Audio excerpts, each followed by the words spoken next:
19 नवंबर है, second anniversary है। आज ही के दिन 2 साल पहले हम लोगों ने ऑस्ट्रेलिया को परोस के दिया था वर्ल्ड कप। लीजिए आप ले जाइए। इधर लड़कियां जब से हमारी वर्ल्ड कप जीती हैं तब से एक नई कहानी स्टार्ट हो गई है कि नरेंद्र मोदी स्टेडियम में मैच ना होके डीवाई पाटिल में होता या वानखेड़े में हो जाता तो हम लोग शायद जीत जाते। अरे डीवाई पाटिल वानखेड़े छोड़ो, तुम्हारी छत पे ये मैच हो जाता तुम तब भी ना जीतते।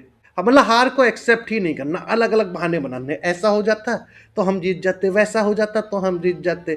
पता नहीं क्यों परमुटेशन कॉम्बिनेशन लगाने लगते हैं उस चीज का जो हुई तक नहीं है। हम लोग उस दिन गए थे घमंड में खेलने। मैं अपने प्लेयर्स की बात नहीं कर रहा हूँ, उस दिन पूरा देश घमंड में था। मैं भी था, तुम भी थे, सब थे घमंड में कि है ये वर्ल्ड कप तो झोली में अपने है, इसको कौन हमारे पास से ले जा सकता है। ऑस्ट्रेलिया आई थी प्लानिंग करके। जहां इंडिया के इनिंग का पहला पावर प्ले खत्म हुआ, 10 ओवर खत्म हुए, उसके बाद 11 से 20 ओवर तक कोई बाउंड्री नहीं। 20 से 30 ओवर तक 27 ओवर में एक बाउंड्री आई है बस, यानी 17 ओवर बाद एक बाउंड्री हमको मिली।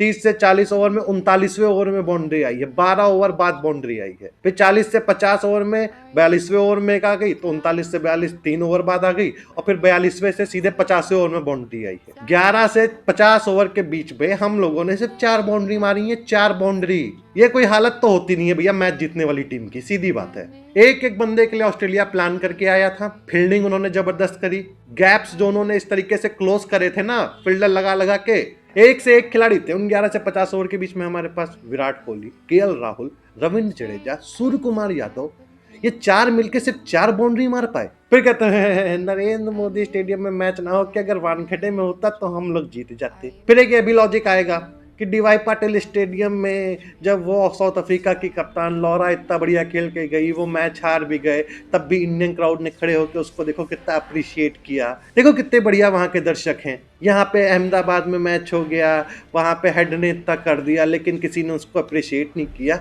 अप्रिशिएट ये वो वाला होता है कि हाँ भैया ठीक, वेल प्लेड, चलो निकलो निकलो निकलो। पहली बात तो देखो, इन दो चीज़ों को कंपेयर करने का कोई वो मतलब नहीं है। लॉरा लूजिंग साइड पे थी, हेड विनिंग साइड पे था, इसलिए उसके लिए तालियां नहीं बजी, इसलिए लॉरा के लिए तालियां बज गई। अब हो सकता है लॉरा मैच जिता जाती तो क्या उसके लिए बजाते मुंबई वाले ताली? हो सकता है बजाते, हो सकता है ना बजाते, किसको पता। हो सकता है वहीं पे हेड इतनी बढ़िया पारी खेलता, बाद में ऑस्ट्रेलिया हार जाती तो क्या अहमदाबाद वाले बजाते हेड के लिए? हो सकता है बजाते, हो सकता है ना बजाते, किसको पता। एक लूजिंग साइड, एक विनिंग साइड, इन दोनों का कंपैरिजन ही नहीं है।